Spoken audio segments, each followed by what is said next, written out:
Meg, how are you? Welcome back.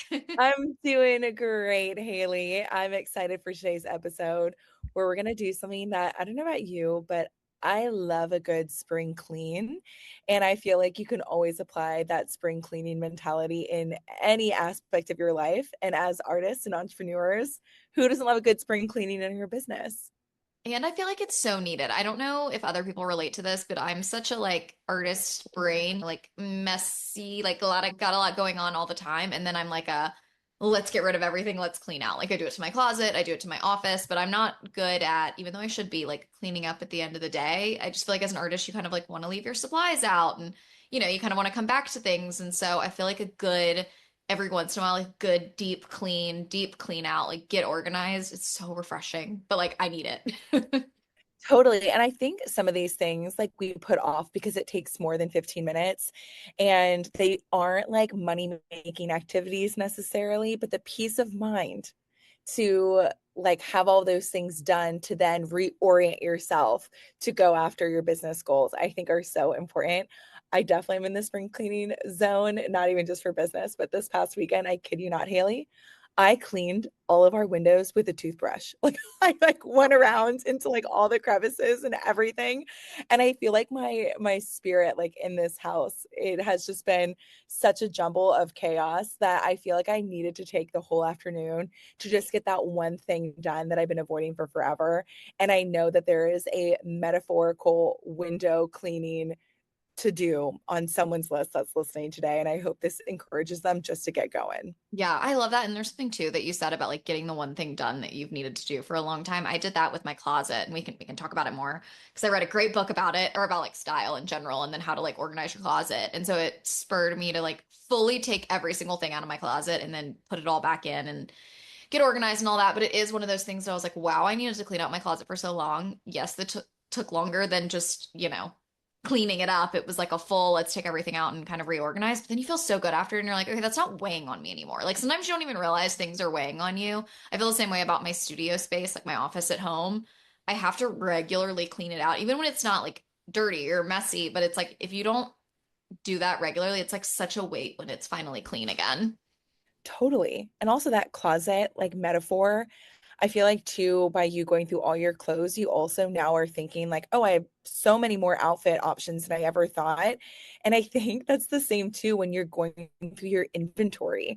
Like sometimes I actually just found a collection of artwork that I released like 2 years ago, but I've kept it in a box. And now I'm like, wait, Meg, like we can do something fun with this. Yeah. But that was just collecting dust. So, you know what are the things that are in people's, once again, metaphorical closets they could go through and reinvent how they're, using it. So I think to start, I'm going to go ahead and just drop some categories and we can dive into it. How does that Okay. sound? Great. Love it.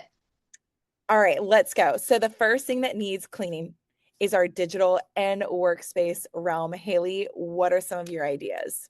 I think a couple things. One thing I actually just did is on my website, I like to go through, as things sell, you have like a lot of things marked as sold. And I think having some things marked as sold is a good thing. It shows things are selling. But I do a deep dive every once in a while and like clean out inventory and just make sure everything's up to date, everything's priced correctly, things are all available. And then I also delete if I have, if majority of your stuff is marked sold out, people can't find the things that are available. So I go out and I clean out website. I think that's definitely a big one. I mean, easy, but that's definitely some place to start. And then kind of sticking on the website trend, I do like to go through and just like swap out photos or update some messaging. And these can be like super minor tweaks, but I mean, even down to like the about page where it's like, I've been in business for 5 years. It's like, maybe we've been in business a little bit longer. Like, I think people kind of neglect those things once they get them originally set up. And I think a good kind of spring clean, just refresh on the website for people that, don't update, don't have to update their websites that often, it can be pretty impactful. Totally. I also think the language people use in their websites as we grow, I mean, most of the people we know, they started their businesses in their early 20s, and we don't talk the same way that we did when we were 20 years old. So, like, buttoning up some of that language, like, if you looked at my website, when I was 22, it's like, hey, y'all, my name's Meg. And like, I would just want to add a pop of color to your life. It just was like Yeah. it was so fun and effervescent. But like, I definitely now am like a little more, I mean, I'm still a goob, but like more like a refined sparkle, if you will. Well, and I And the think your language, art has evolved in that way too, and your brand. Like I do think your voice is such, and I've realized this to myself too, your voice is such an iconic part of your brand. And if you're another reason not to just like have Chat GPT write everything for you, it can be a great starting point, big proponent, but like you really want your voice to come through and like the way you speak. And it doesn't always mean more, grammatically correct. Like, yes, that's important, but also it should sound like you. Like some people need to have like a hey y'all kind of brand, I think some that's a mistake Mhm. I see people make is they like either are too buttoned up or too casual for the audience they're trying to reach. So I think going in and refreshing that, great point. It's really important. Yeah, and just making sure that all of your messaging sounds like it's coming from you and it Yeah. aligns with your brand. Another thing I actually just did last week, truly, y'all, we really are in spring cleaning mode. So I had my little artist bio, but for the longest time, I never had anything more than just like, what I paint.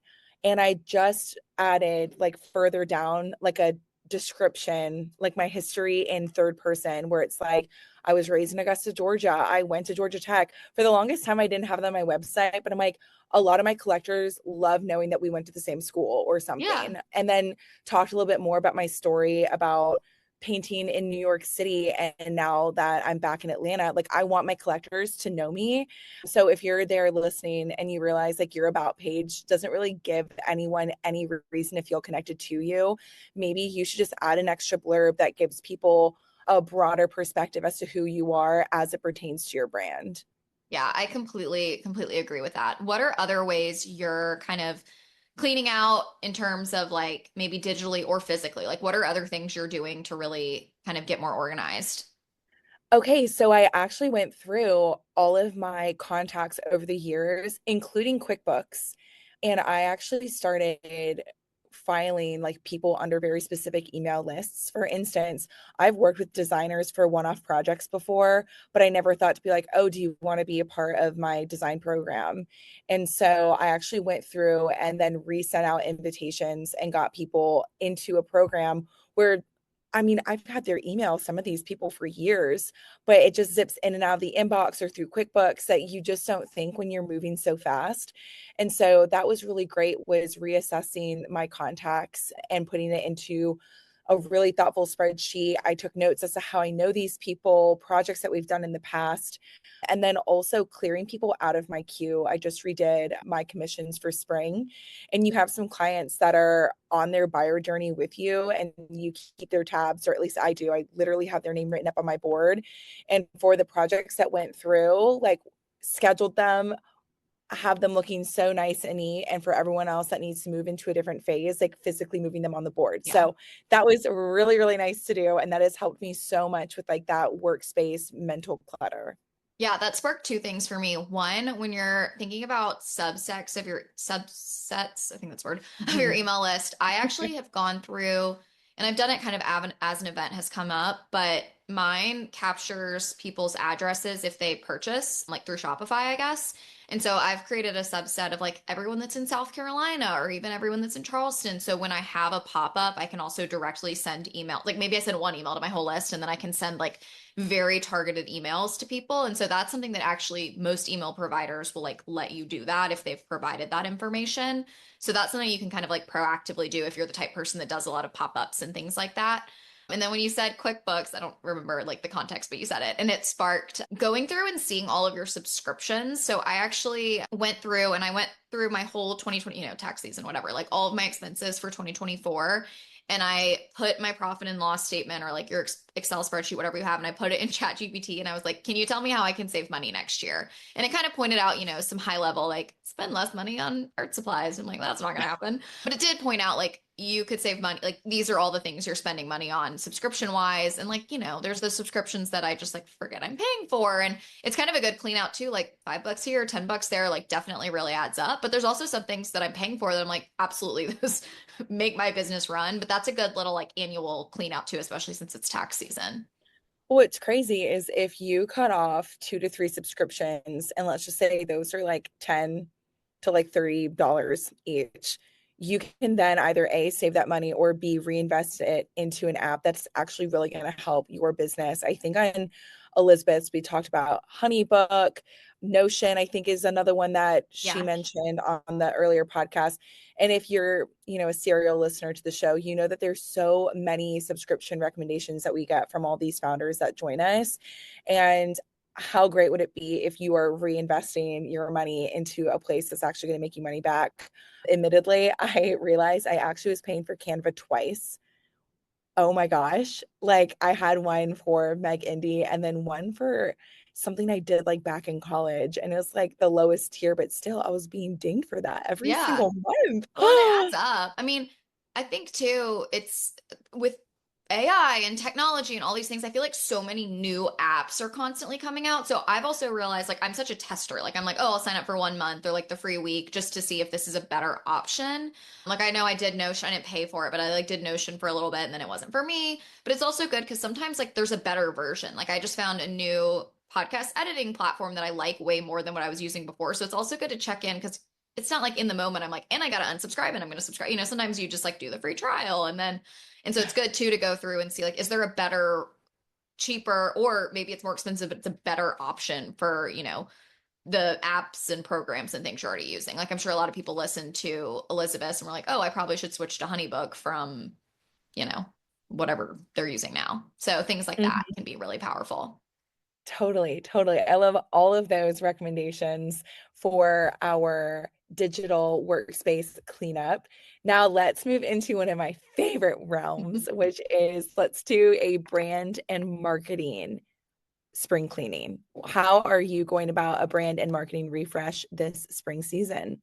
Yeah, so I don't necessarily always do it in the spring because I feel like I kind of had a refresh a little bit ago. I can't really exactly remember when, but when I am ready to refresh my branding, I always start, and we can get into like the logistics of everything, but I always start when I feel like I need something new, or I'm moving into a new art collection, or working on something new for the club, or what have you, or I want to focus more on founder stuff. Like all of those things have slightly different brands that kind of speak to my overall brand. I start with either like a mood board, full physical bulletin board. Like I actually just redid my bulletin board recently. I will then pull that into, I'll look at like kind of where my website is, where my Instagram is, and figure out where I want it to go. So before I actually manually change website, social media, like before I change anything, I make sure I have a really clear picture of what does the refresh want to be? Does it want to be more like kind of like you talked about your website? Like, do I want to go for a more refined style? Do I want to be more friendly? What am I pushing right now? And how is my brand going to reflect that?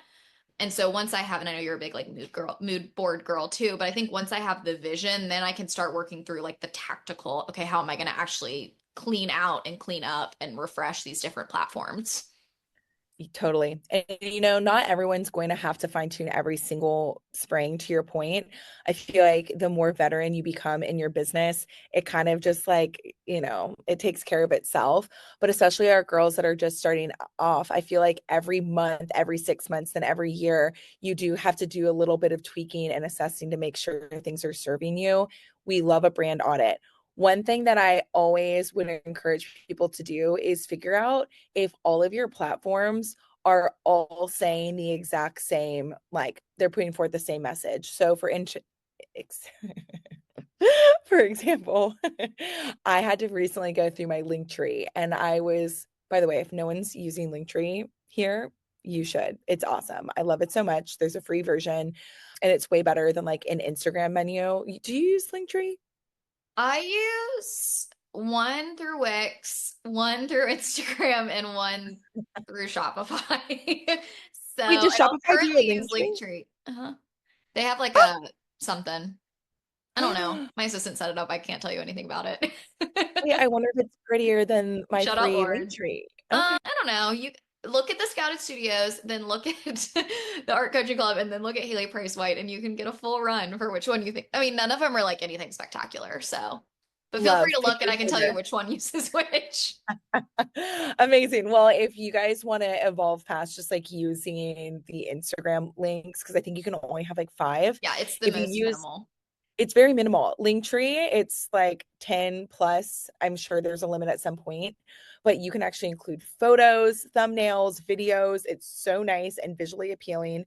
But what I realized is my bio, my link tree wasn't aligned with the bio that I had on my Pinterest, which wasn't aligned with the bio I had on my Instagram. And I'm like, I do not want people going through my link tree.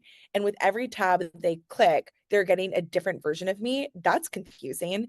And really, what I had to think about was what's my ultimate goal? Like, what's my sales funnel or my funnel of friendship here? Because I feel like a lot of the people that I work with tend to be friends or feel like friends once they go through my link tree or my sales channel. And I want to have consistent messaging. So that's kind of a task someone could do so easily right now is all the links that they have.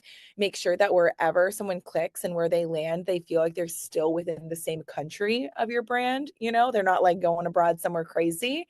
And I think that's one thing that someone can easily do in about 30 minutes today. Yeah, and I think if that sounds overwhelming, because like we speak this language, but I think for people who are like, oh my gosh, I have to change everything. Like, how do I make it all connect? I think it's really as simple as like consistent fonts, consistent colors. And then I love to just like, if I get a new photo shoot done, I try to use either one photo or like a couple of photos where I'm in similar clothes or, holding similar artwork or what have you. I try to use that, because it'll be one editing style across all platforms. And then that's a really natural way to make things feel like it's coming from one brand versus, sometimes it's like, oh, you have an old photo over here, you got a logo over here. And uh, I mean, sometimes that can work. But typically, I think if you can like keep all of your photos up to date, you can have all your branding kind of be the same. I think that can be a really easy way in 30 minutes to make everything feel more aligned. Totally. And you know what? Like now that we're talking about it, this might go back to like digital cleanup. But if you are on an app that does not serve you at all, this is also a great time to just cancel. Like I randomly have a Lemon8 account. I Oh, don't know why. that thing needs to be deleted off my phone. Right? And like, why do I have that? It's like one more thing that's blinking at me on my phone when I open it. Like, this is a great time. Go through your link tree, clear out links that you don't need people clicking, and Well, that's a good point too, because I think sometimes people have too many links, and like the benefit of link trees, you can have a lot, but I also think you want to make sure you're always directing your customer or your client or your followers to where you want them to go. So I actually think limiting and kind of like highlighting what's most important at a certain time can be really helpful. And that doesn't mean you need to only have one link. You can have a few, but I do think sometimes people like feel like they need to link to every single thing ever, and that actually can be really overwhelming and just make your client leave. panic. Yeah. Now, as far as marketing goes, you did talk about like picking photos and refreshing. Hayley and I are definitely proponents of getting photos done and making that investment. You don't need to do it every month or every week. You can literally do it once every 6 months, or some people do one big photo shoot once a year. And I think spring is a great time if that type of vibe falls within your brand. Now might be a good time to book your photographer and get some cute outfits and get ready for just a refreshed visual on your Instagram. I don't know when your next photo shoot is, but I'm hoping to have one like in the next month or two. Yeah, so I'm just coming up on 1 year from when I rebranded all of the club stuff, our coaching club stuff, and got our girl Fagan to take all my photos. So I'm actually just about at a year. And obviously I've like supplemented with some founders photos. Like I haven't fully gone a year with nothing new. And like my wedding photos, I guess some of those kind of worked. But I am definitely at a point where I mean, my hair is short. Like we need a rerun because I don't look the same. But yeah, I mean, I think every year is totally doable. But I mean, all the artists I work with, all the, different business owners we talk to, the power of getting professional photos, even if it's just once, what it will do for your website, for your branding, and for your social media and kind of all the different places, touch points with customers. It's just honestly will make you look so much more professional, but you'll feel more professional. And so if you are going through any kind of, if it's a new business or if you're going through any kind of shift, I think having those photos to just elevate your brand and elevate the messaging you're trying to push can be so impactful. And we know so many great photographers. Like, There's oh so my many God, in Atlanta. I'm like, "Ugh, you guys want to travel up to Charleston?" There's a lot here too, but like so you have many, a lot like, in your right. backyard. We have, Katie Hevesy, who does all of our founders' photos. We love Fagan Kennedy. Marilyn Morgan Stromquist here in Atlanta is great. We had Catherine Ann Waller, who was on not too long ago. Katie York is also in Atlanta. She rocks. And right there, that's like what, 5, 6 that we listed in 10 seconds. Like All great, yeah. there's yeah, it's great. And also working with photographers is so much fun because it's like making another friend in the industry. And I feel like they also will have really good ideas for you. Like if you want to do a photo shoot, but you don't even know where to start and you're kind of exhausted, that's literally their job, is to help infuse that like fresh breath in your brand. So let them work their magic. Yeah, no, I completely agree. And I think it's a really easy thing that even if you're gonna ignore us and not do any of these other kind of branding things, if you have great photos and you carry them through everywhere, like that will be a total marketing refresh that you need.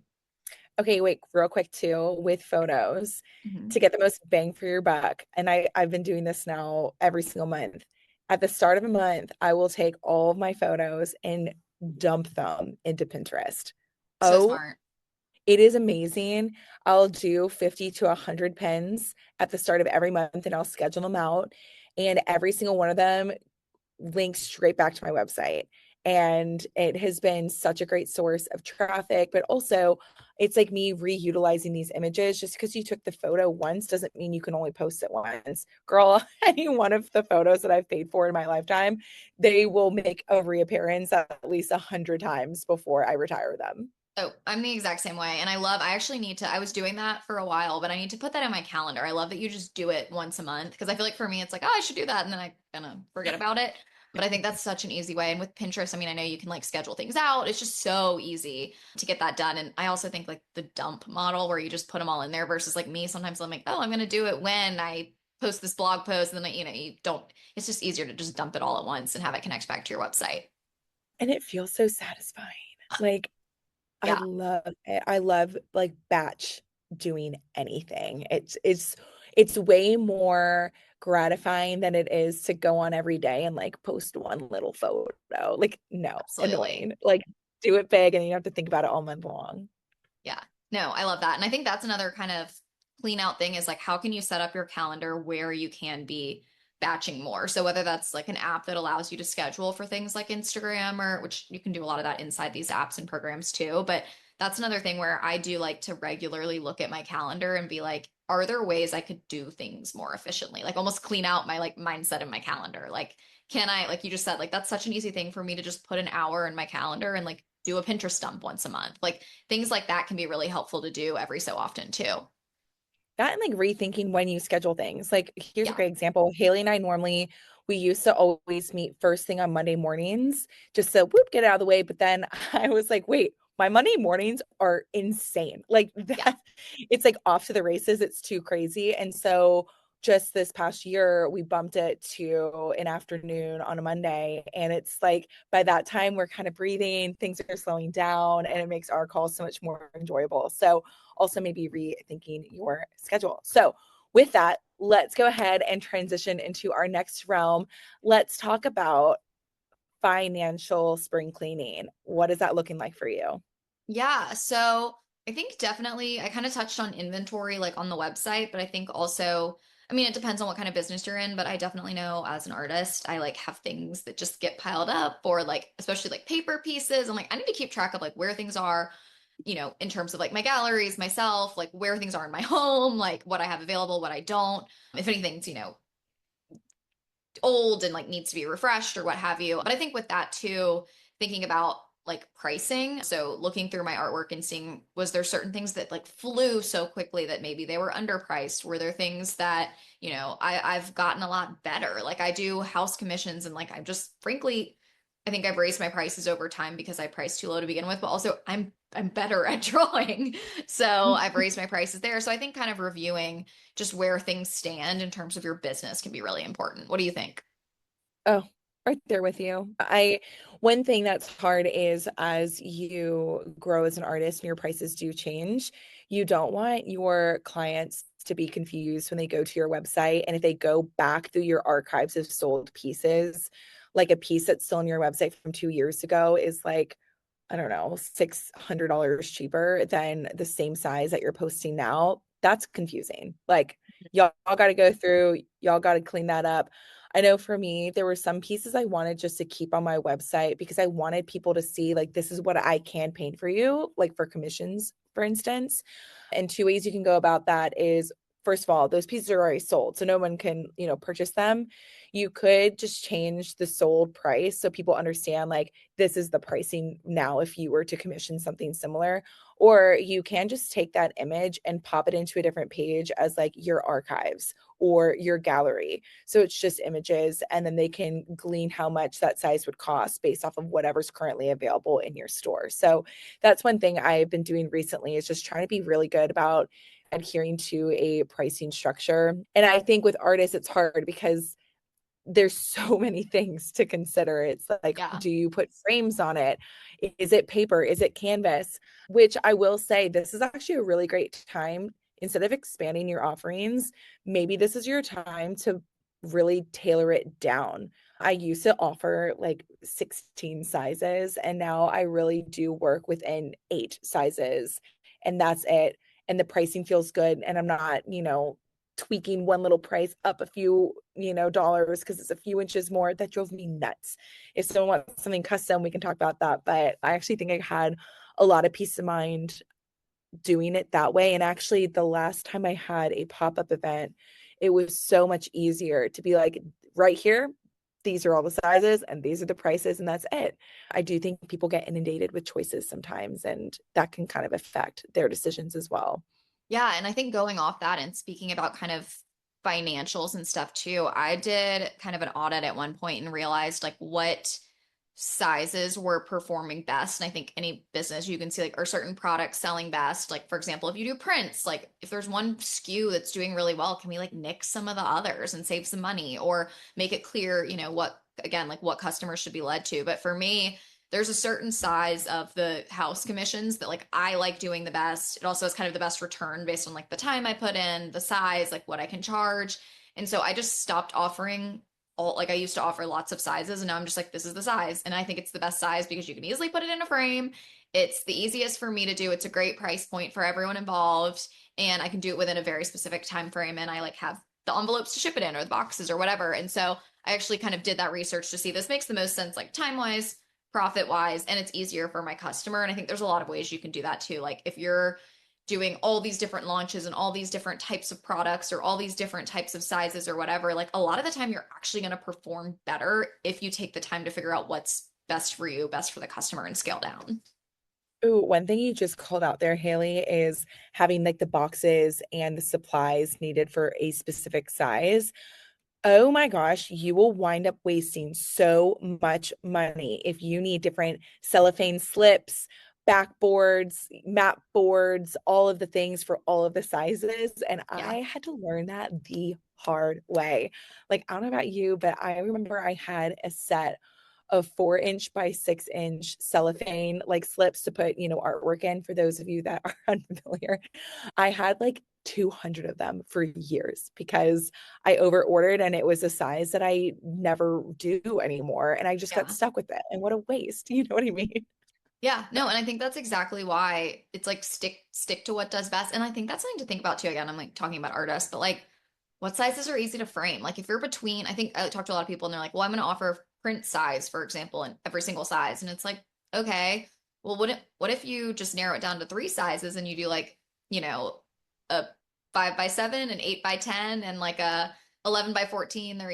They're all kind of different sizes, different price points. People can pick and choose what works for them. They're easy to frame if you're not framing. It's like narrow it down. People are overwhelmed if you're like, we can do a 12 by 12, a 13 by 13, a 14 by 14. People are like, well, which one do I pick? Give them the guidance, and then you're posing, like, kind of posing yourself as the expert, which you are. Yeah, I love all of that. So the one thing about finances too at this time of the year, I think this is a really good time for you to rethink how much money are you hoping to make this year? And I think money can be really taboo, but this is a time to get excited about you hitting your goals and the incredible clientele that you have that wants to invest in your creative pursuits, your passions, all that good stuff. And this might be a good time to rethink how you're putting that proverbial carrot in front of you. Maybe it's you writing a number right in front of your goal board or I have a board right now that has all of those mile markers that I'm trying to hit, whether it's week to week, month to month, or maybe your goal is just, a year to year one. So specifically finances, I think we're so good at just being like, the money's going to work out, which it does. But it also is helpful for you to make certain decisions when you know what mile marker or what, mile post you're trying to hit at the end of the month. But then also to skew a little bit broader, if you want to have some goals that aren't financial and make it even broader, you also should have those somewhere for you to see. And I think that will actually help with that like spring cleaning mentality. It's a clean slate. You are very clear on where you're headed and what you're striving for. Because as a business owner, there's actually 20 things that you're striving for at all times, but it may not actually come down to the bottom line. Like I'm right now striving for picking up canvases at Michael's right now that are waiting for me. And I'm striving to clean the kitchen at the end of every single day. Like there's all these things that are cluttered in my brain, but I'm like, okay, wait. I do have a financial goal this year for my business. What is it? Let me see it and let me be reminded of it every single day. Well, it helps you prioritize too what you should be working towards. Again, like it's a great time to do this because like me being a nerd, like I just did taxes, like I know my numbers, we're at the end of quarter one, like I kind of know you have a little bit of context. Like I can be like, okay, this I did really well, this needs some work, like things like that. But then it's also nice because when I do get pulled away by like, oh, I need to post on Instagram or oh, I need to like do, these random things, it's actually helpful to be like, okay, well, you have your goals, you have the numbers you want to reach. Are those the things that are going to get you there? If they are, great, work on them. Or are you getting distracted from, this commission that's going to make you hit your March target or, something like that. So, yeah, I think that's a really good one. I love. And also I think it gave me mental clarity. So I'm so funny with money. I'm normally like, woo, laissez-faire. But this year I'm like, actually no, Megan, you got a big goal. So you got to keep it pushing. And it was nice because when I hit my marker a few days sooner than I thought I was going to, I was like, okay, girl, whoa. All right. Let's just like take a beat. Like let's take some rest. Not necessarily because I worked so hard that then I deserved or earned my rest. You always earn your rest, like always. But normally in years prior, when I didn't know what my goals were month to month, I was always pushing at 100 miles an hour, day or night. I was just like frantic. But when I'm now operating within a system, I'm like, no, I'm hitting my marks. We can keep this very casual pace, breathe, rest, do fun things, schedule the dinner party, schedule seeing your friends, and it's actually given me like more peace of mind. I don't know if you work in a similar way, but it's been super helpful. Yeah, I also think like the longer you are in business, not that I've been in business that long, but I was talking to someone else about this today. You do start to get to a point where you have like I always have my goals, but I also just have like regular markers where I'm like, I'm okay. Like I think when you first start out, you are in that like frantic mindset all the time. But then I think Mhm. when you do set goals year after year and you start to see yourself reaching them, it also tells you like, okay, I might not hit all of them, but I kind of know what I will hit. It's going to be okay. I don't need to go 1,000 miles an hour because I've been there and that didn't really get me there that much faster. If anything, it burned me out. And so, yeah, I definitely think that's interesting. And on that topic, how have you thought about kind of mindset, energy, like resetting? Do you do any kind of spring cleaning just to like get your head in the right place? Oof. Yes, I would say because a lot of my work is so like I must feel inspired in order to paint. I must feel or see certain things that fill my cup in order to paint. I have definitely taken the last few weeks to rethink my travel plans this year, which I'm Mhm. so excited about. So, we're going to Portugal as a family in May, but just now I'm like, Jake, we need to actually start saving the coffee shops we want to go to and the wineries. Like, we need to Yeah, start, visually building out the fun things that we'll be doing. I just booked a trip with a girlfriend to Copenhagen and Stockholm. There's three of fun. us going, which will be so fun. So I know that sounds like very anti-business, but I think that you have to work hard, but play harder, especially in our line of work. And I think having fun, beautiful things to look forward to with people that I love, that definitely has given me some like mental peace moving through the year, knowing that I've already taken care of myself and I have fun things planned to work towards. What about you? Yeah, I kind of have this like interesting, like cyclical sort of roller coaster to my business where I'm good, I'm resting, I'm doing, whatever I want. And then things start to like amp up, amp up, amp up. And then I'm like, okay, it's time for me to like block off a whole, like multiple days on my calendar again to get that rest. So even if it's not, and I think a lot of people could replicate this, like even if it's not, a trip, which that's wonderful. For me, it's like sometimes I just need space. Like I need a day where I don't have calls, I don't, I'm not recording with you, I'm not doing anything other than like getting in the zone of like my artwork or my craft or writing or creativity or something that maybe isn't in that moment necessarily like pushing things forward business wise.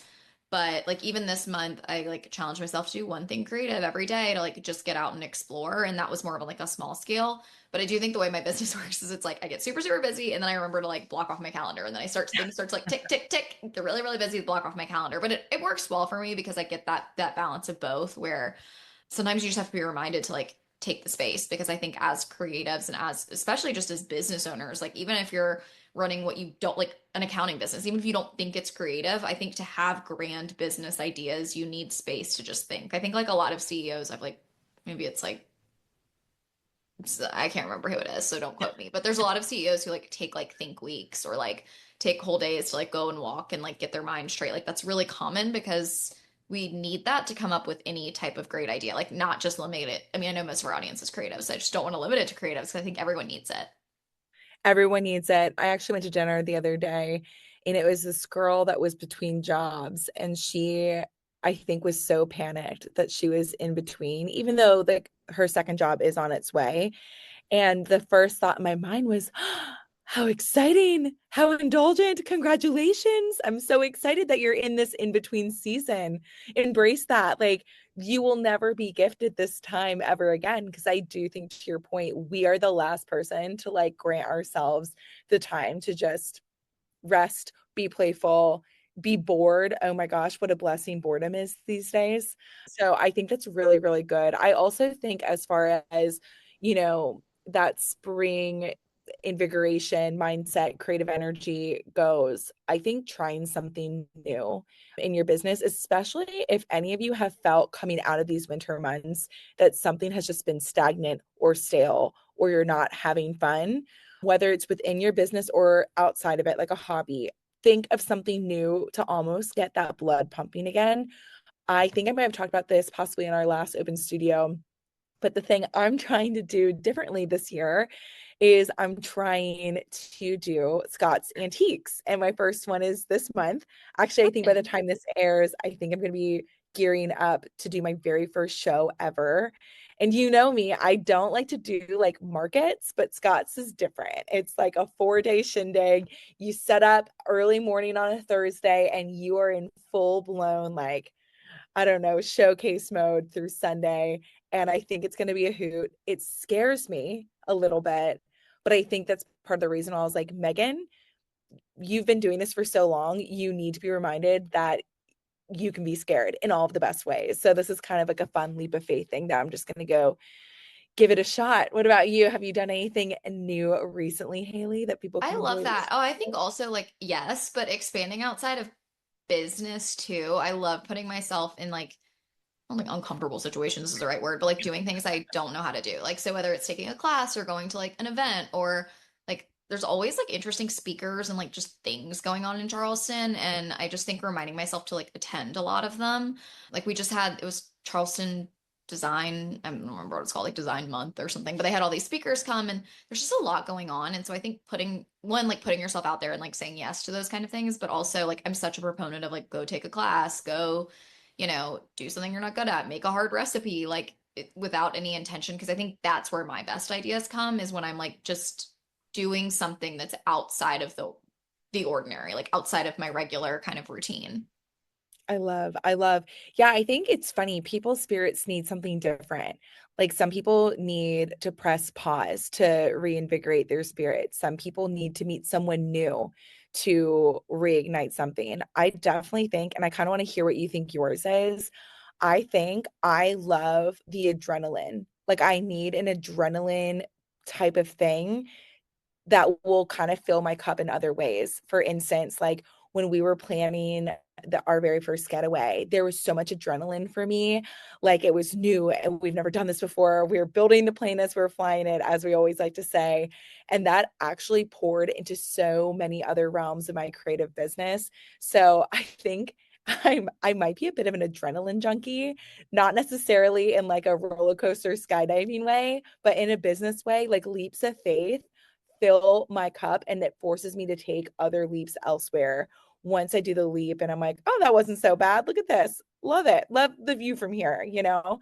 So what would you say is like one thing that you need consistently to fill your cup? That's so funny because I feel like what you just said, like I think that's being an entrepreneur because like when you first start your business, you have that adrenaline rush and then it's like when it goes away because you're probably in a more secure place in your business, you're like, I need it again, whether you realize it or not. I would say so I would like to say I'm the opposite, but I'm probably the same. But I think in some ways I'm the opposite in that my best ideas come when I have nothing on my calendar, when I have nothing going on because I talk to people all day. Like do this. I have another podcast. I do coaching. Like I'm also like, I think a connector. Like I love getting people together, but I think I'm also like a closet introvert. Like I'm like, I don't like, I love people, but like, give me my space, please. And so it's really funny because I feel like my business and like my roles in my career are very like people oriented. So I actually think when I give myself that minute to breathe and like do a like paint something just for fun or zone out into like a book or like just go for a walk on the beach or something like that, that's when my best ideas come, and then my ideas usually involve some kind of like something like some adrenaline like you, and like my idea is like we should have a retreat. I mean that was your idea, but like it's things like that where it's like let's start this whole new business. I know. So I think I'm like you, but they spur from like the opposite, from like needing calm. It's like so addicting though. Like we're literally leaving our first retreat and we're like, let's do a podcast. And then we start the podcast. We're like, let's do our second retreat. It just We're was like like, we need to like chill.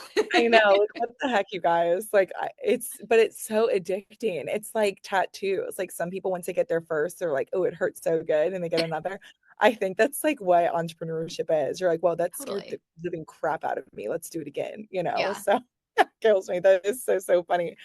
Yeah, I love all of these ideas. I hope at the very least everyone that tuned in today got like one little thing that just felt fun and new and get some like excited for the year ahead. I mean, I don't know about you, but I also just feel that the change of season has been invigorating my spirit.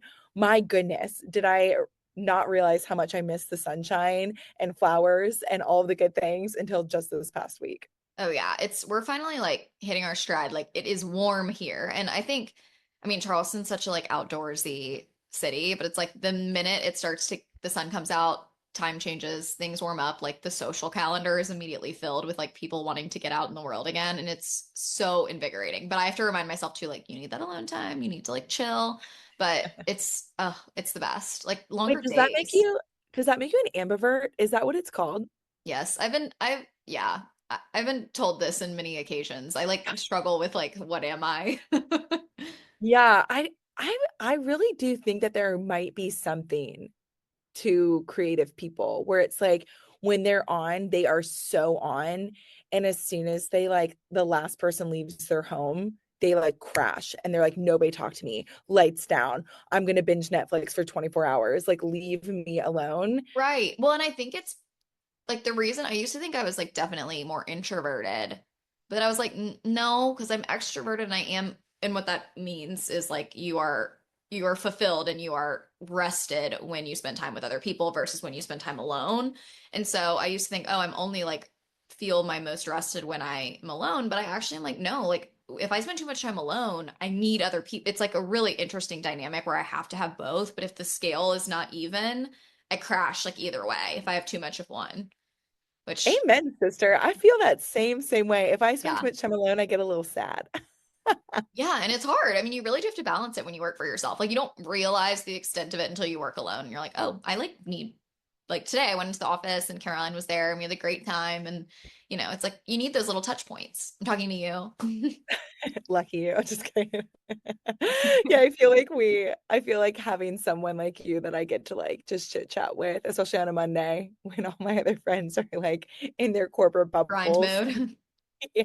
It's just like so, so refreshing. Well, as we always love to round out an episode with, Hayley, do you have any tidbits for our listeners? Any new products, books that you've been reading, things you've been doing?